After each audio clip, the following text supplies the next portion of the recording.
Hello అండి, నా పేరు డాక్టర్ కారెడ్డి శ్రీధర్ రెడ్డి. నేను జనరల్ సర్జన్ని, treatment range hospital KPHB colony కుకట్పల్లిలో అవైలబుల్గా ఉంటాను. ఈరోజు చూసుకుంటే మగవారిలో వచ్చే ఇష్యూస్ చూసుకుంటే కనుక ఈ బెలనైటిస్, బెల్నోపాస్థైటిస్ అని చెప్పేసి ఈ డిసీజ్లు ఏవైతే ఉన్నాయో చాలా ఫ్రీక్వెంట్గా, అంటే 100 మంది అబ్బాయిలు చూసుకుంటే కనుక 70% ఆఫ్ ద మెన్ పాపులేషన్ చూసుకుంటే కనుక వాళ్ళు ఈ డిసీజ్తో బాధపడుతూ ఉన్నారు. ఇది అంత సింపుల్గా తీసుకునే డిసీజ్ కాదు. ఎందుకంటే ఈ బెలనైటిస్ కానీ బెల్నోపాస్థైటిస్ కానీ కొన్ని ఛాన్సెస్ కొంచెం వరకు ఒక 3.8 to 4% వరకు క్యాన్సర్గా మారే అవకాశాలు ఉంటాయి. సో ఈ బెలనైటిస్, బెల్నోపాస్థైటిస్ రావడానికి ముఖ్య కారణం 90% రీజన్ చూసుకుంటే కనుక డయాబెటీస్. ఈ 10% కొన్ని రకాల ఇన్ఫ్లమేటరీ డిజీజ్ వలన కావచ్చు, స్కిన్ అలర్జీ వలన కావచ్చు, దీనివల్ల మనకు బెలనైటిస్ కానీ బెల్నోపాస్థైటిస్ కానీ వస్తుంది. ఈ బెలనైటిస్కి బెల్నోపాస్థైటిస్కి డిఫరెన్స్ ఏందనేది తెలుసుకుంటే కనుక, బెలనైటిస్ అంటే అంగం మీద ఉన్న చర్మం మాత్రమే ఇన్ఫ్లమేటరీ ప్రాసెస్ ద్వారా ఆ చర్మం మాత్రమే పాడైపోతుంది. దాన్ని మనం బెలనైటిస్ అంటాం. బెల్నోపాస్థైటిస్ అంటే ఈ పాడిన చర్మం ఏదైతే ఉందో అంగానికి కూడా అతుక్కపోవడం అనేది జరుగుతుంటుంది. గుజ్జులాగా తెల్లటి గుజ్జు లాంటిది తయారైపోయి మొత్తం అడేషన్స్లో అయిపోయి గట్టి అతుక్కపోవడం జరుగుతుంది అన్నట్టు. దీన్ని మనం బెల్నోపాస్థైటిస్ అంటాం. ఇదే కాకుండా BXO అంటారు, బెలనైటిస్ ఎగ్జియోటికా ఆబ్లిటరెన్స్ అని ఒకటి ఉంటుంది. తెల్ల చర్మం కలర్ మారిపోవడము, మొత్తం కింద ఉన్న అంగానికి అతుక్కపోవడము, లాట్ ఆఫ్ అడేషన్స్, గట్టిగా అతుక్కపోతుంది, తీయడానికి కూడా రానంత గట్టిగా అతుక్కపోతుంటుంది. ఇది కొందరికి పుట్టుకతో వస్తుంది, కొందరికి షుగర్ వచ్చిన తర్వాత స్టార్ట్ అవుతుంటుంది. చర్మం తెల్లగా కలర్ మారిపోవడం, బొల్లి లాంటి వ్యాధి లాంటిది రావడం, ఇట్లాంటివన్నీ చూస్తుంది. దీన్ని BXO అంటారు. ఈ 3 డిసీజులు ఎవరిలో వస్తాయి అంటే 90% డయాబెటిక్ పాపులేషన్లో వస్తాయి. ఈ బెలనైటిస్ ఏదైతే ఉందో ఇలా ఎలా వస్తుంది, అసలు బెలనైటిస్ రావడానికి షుగర్ పేషెంట్ని ఎందుకు వస్తుంది అనేది కనుక చూస్తే కనుక, ఈ రకంగా చర్మం ముందరికి వెళ్తుంది, కింద ఉన్న చర్మం మాత్రం ఇక్కడ అటాచ్ అయ్యి వెళ్తుంది. ఈ అటాచ్మెంట్ని మనము ఫ్రెండ్లం అంటుంటాం. ఈ షుగర్స్ ఏవైతే మనం యూరిన్లో పాస్ చేసినప్పుడల్లా మనకు యూరిన్లో షుగర్స్ పోతుంటాయి కాబట్టి ఈ షుగర్స్ అనేవి కంటిన్యూస్గా ఈ చర్మాన్ని అటాచ్ కావడము, అతుక్కోవడం అనేది జరుగుతుంది. ఈ షుగర్స్ ఎప్పుడైతే అటాచ్ అయ్యి అతుక్కోవడం అయితే జరుగుతుందో ఇక్కడున్న చర్మం యొక్క క్వాలిటీ పోయి ఈ చర్మం అంతా మొద్దుబారిపోవడము, ప్లస్ చర్మం గట్టిగా అయిపోవడము, థిక్ అయిపోవడం అనేది, మందం మారిపోవడం అనేది జరుగుతూ ఉంటుంది. అంతేకాకుండా చూసుకుంటే కనుక ప్రీవియస్ కలర్తో పోలిస్తే కొంచెం కలర్ చేంజ్ అయినట్టుగా, డల్ కలర్ అయినట్టుగా, కొంచెం లైటిష్ బ్రౌనిష్ కలర్లకు రావడము, పింకిష్ కలర్లకు రావడం అనేది చూస్తూ ఉంటాం. సో ఎప్పుడైతే ఈ చర్మం పాడైందో, యూజువల్గా నార్మల్గా ఎలా ఉండాలి, చర్మం అనేది ఎలాస్టిక్గా ఉండాలి, లాగంగానే వెనక్కి రావాలి. ఈ ముందలున్న హెడ్ భాగాన్ని ఇదేదైతే ఉందో ఈ హెడ్ భాగాన్ని మనము గ్లాన్స్ అని చెప్పి అంటుంటాం. ఈ గ్లాన్స్ అంటే ఈ చర్మం అనేది వెనక్కి లాగితే ఈ గ్లాన్స్కి వెనక్కి రావాలి, ఈ వరకు రావాలి. బట్ చాలామందికి రాగితే రాదు. ఈ బెలనైటిస్ ఏదైతే ఎప్పుడైతే వచ్చిందో, బెలనైటిస్ వచ్చిన వాళ్ళకి చర్మం థిక్ అయిపోతుంది, షైనీగా అయిపోతుంది, దాని మీద ముట్టుకుంటే నొప్పి అనిపిస్తుంటుంది, మంట అనిపిస్తుంటుంది. ఒకవేళ మనం ట్రై చేయడం అని వెనక్కి ట్రై చేస్తే అన్ని క్రాక్స్ వస్తూ ఉంటాయి. ఆ క్రాక్స్ నుంచి సెకండరీ ఇన్ఫెక్షన్స్ వెళ్ళడము, ఆ ఏరియా అంతా ఒక చీము పట్టేసినట్టుగా ఉండడము, ఒక తెల్లటి జిగురు లాంటి పదార్థం రావడము, స్టిక్కీగా ఉండడము, దురద పెట్టడము, నలపడము అండ్ ఫౌల్ స్మెల్ రావడం, ఇవన్నీ లక్షణాలు బెలనైటిస్లో ఉంటాయి. వాష్ చేసుకొని కొంచెం షుగర్ కంట్రోల్ చేయగానే ఇవన్నీ మాయమైపోతాయి. బట్ మళ్ళీ ఒక 1 week or 2 weeks తర్వాత మళ్ళీ స్టార్ట్ అవుతాయి. సో ఇదంతా ఒక రికరెంట్ ప్రాసెస్ అన్నట్టు. దీన్ని మనం సెల్ఫ్ లిమిటింగ్ డిజీజ్ అంటాం. ఈ బెలనైటిస్, బెల్నోపాస్థైటిస్ ఏవైతే ఉన్నాయో ఇవి ఇన్ఫెక్షన్ వల్ల కాదు, ఇన్ఫ్లమేషన్ వలన, అంటే మన బాడీలో ఉన్న కణాలే దాన్ని డ్యామేజ్ చేస్తూ ఉన్నాయి అన్నట్టు.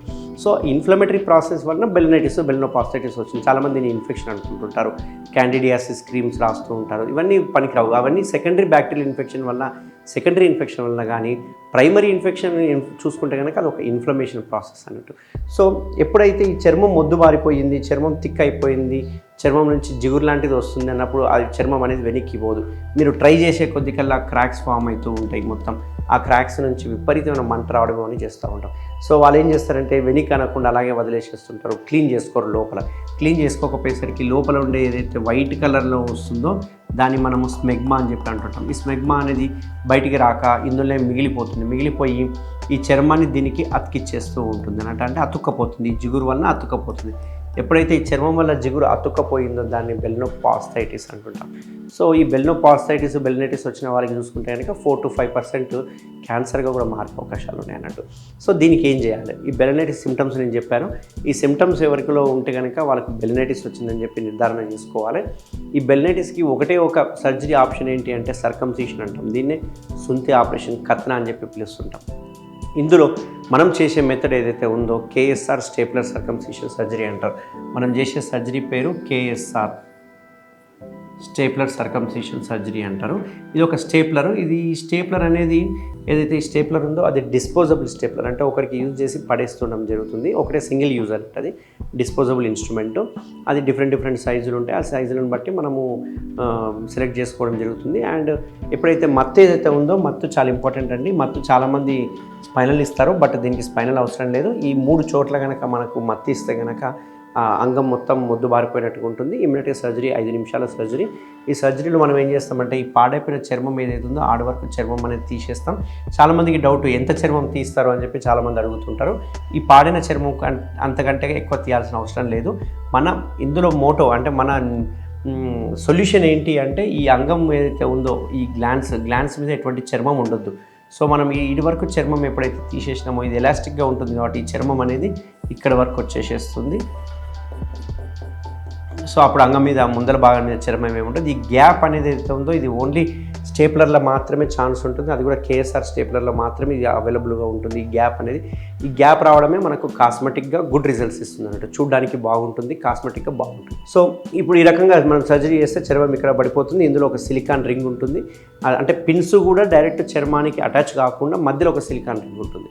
ఆ సిలికాన్ రింగ్ ఎప్పుడైతే ఊడిపోయిందో పిన్లన్నీ ఊడిపోతాయి. కాబట్టి కేఎస్ఆర్ స్టేప్లర్ సర్కంసిషన్ సర్జరీలో pins and silicone ring most important. Patents ఉన్నాయి దీని మీద. మనం వాడే సిలికాన్ రింగ్ ఏదైతే ఉందో, పిన్స్ ఏదైతే ఉందో మనకి ఇండియాలో ఇంకెక్కడ దొరకవు. మన ఒక ట్రీట్మెంట్ రేంజ్ హాస్పిటల్ మాత్రమే దొరుకుతుంది ఈ స్టేప్లర్స్. ఈ పిన్స్ ఏవైతే ఉన్నాయో 10 to 12 daysలో పిన్స్ అనేవి పడిపోవడం జరుగుతుంది.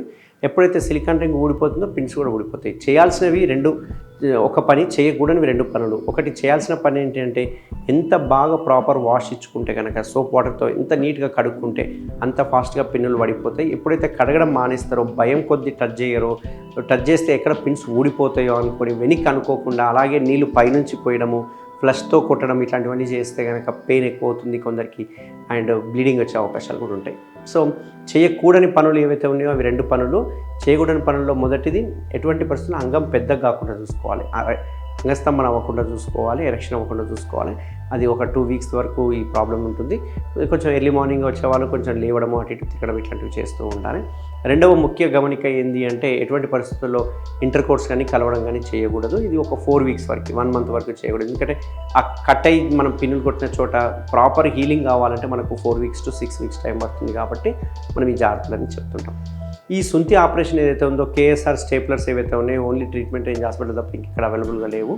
సో ఎవరికైనా ఈ బెలనైటిస్ లక్షణాలు కనుక ఉంటే వాళ్ళు బెలనైటిస్ని నిర్ధారణ చేసుకొని మన సెంటర్లో నేను అవైలబుల్గా ఉంటాను. ఎనీ టైం రావచ్చు. ఇది just 5 minutes procedure. within half an hourలో డిశ్చార్జ్ చేయడం జరుగుతుంది.